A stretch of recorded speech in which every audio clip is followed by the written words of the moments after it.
That's Yeah, totally. It's like everyone's you gotta kind of yell at him to do job quests. Other. You're not doing your job quests. Okay, look. Here's do you not like abilities? You gotta unlock. No. Okay. So a job quest, I think. Yeah. He's been doing them. I mean, he's getting there. I do. Here's the thing: between 60 and 70 for samurai, there are 2 abilities. And the one ability that I'm missing on samurai is not something that I see myself rotating in that much. Okay, I'm just saying, and I'm not doing hard content before I go start looking at savages and shit like that. That's what I would probably like. Be like, okay, I need to get this done before I do any of that stuff. But just for MSQ reasons, like, it'll be fine. It'll be there. Yeah, it's fine. It creates that turmoil in your chat of like, do your job quest. You're like, oh, but I'm doing MSQ. I gotta get mine right. I'm gonna say this. I don't think it's spoilers. Just me to you. Just a little like helpful thing. You have to do your role quests in Shadowbringers, or you get locked in the story. Yeah. We have so. I'm definitely going to be doing the we're treating it like MSQ because my mods have told me like, okay, hey, here's the plan. They have a plan laid out for me for like when I'm going to be inserting all this other stuff like role quests and stuff for Shadowbringers. And I think they want me to do all 4 of them. And I was like, whoa, well, let's pick 2. Okay. But no, I think we're going to do, the plan is to do all 4 before we like continue into Endwalker. So that'll definitely, you have to do all of them because if you don't do them all, then you don't get the final quest for doing them all, and that's a very important MSQ quest. Okay. The Shadowbringers role quest, the capstone is pretty big for the story. Yeah, it's very big. That's good. Okay. Alvin says the final quest slaps. Good. Well, Alex wants to know if there's any passing interest in other roles such as caster, healer, or fist ranged. So, just because there's a stigma around the difficulty and how, like, a lot of awfulness behind it, I've kind of taken an interest. This is like, I haven't talked about this at all on stream. It's totally like something that I've just been like thinking about and playing around with. Is Black Mage. I've been kind of looking at Black Mage a little bit because I hear it's hard and it's like it's hard for not only yourself but the team around you as well, because you kind of have to like adjust around. Going to be great or it's gonna it's just a snooze. It's one of those high skill ceiling ones, just because you're hard casting for so long, you have to know the fight, so you know where to stand. There's a lot of like, so what's cool about some of these, this isn't really spoilery, but what's cool about a lot of the like the Black Mage stuff is you can choose to go super fast Black Mage and just throw a bunch of spell speed in.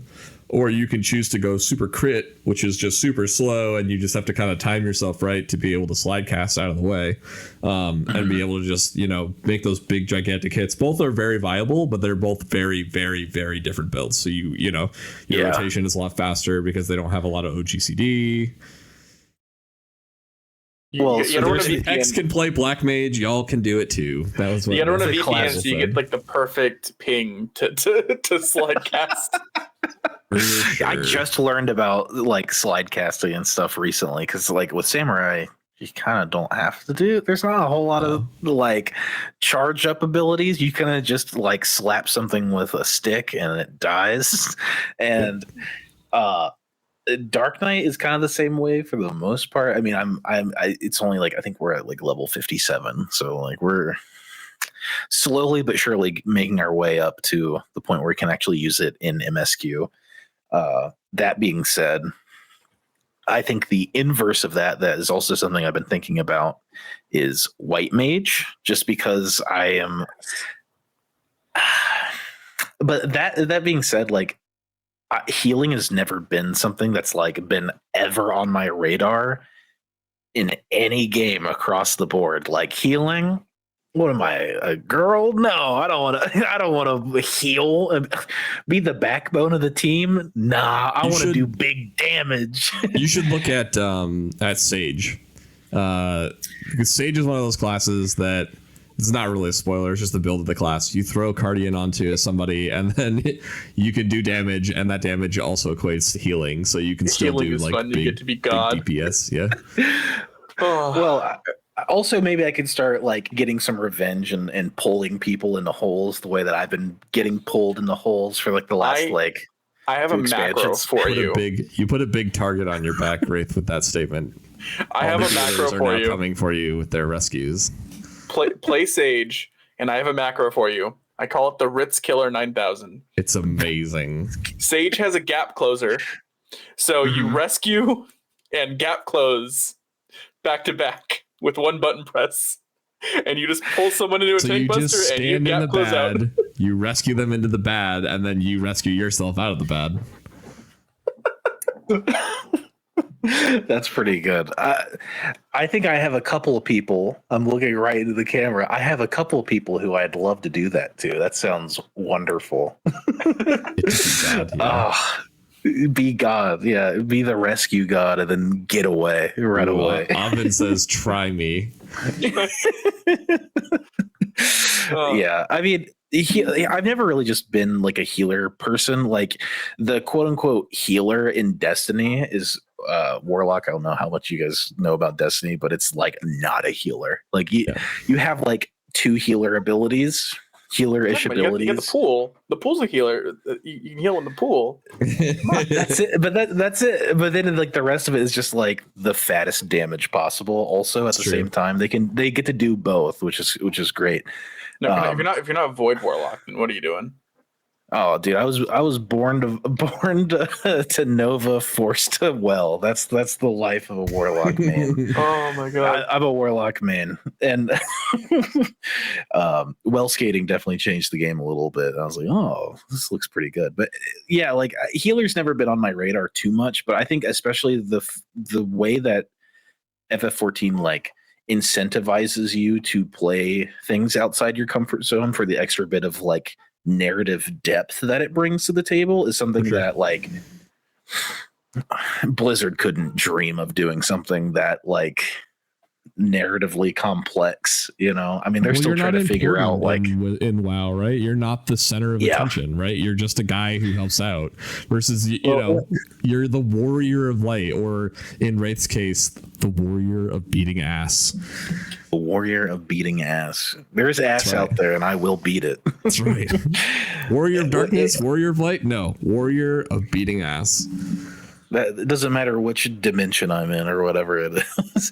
Well, and like with WoW, I think, and not just WoW, but like a lot of other, especially ESO, I feel like it's like there's zone quests, and there's no overarching story and no reason to, like I don't like this zone from like an aesthetic perspective or whatever.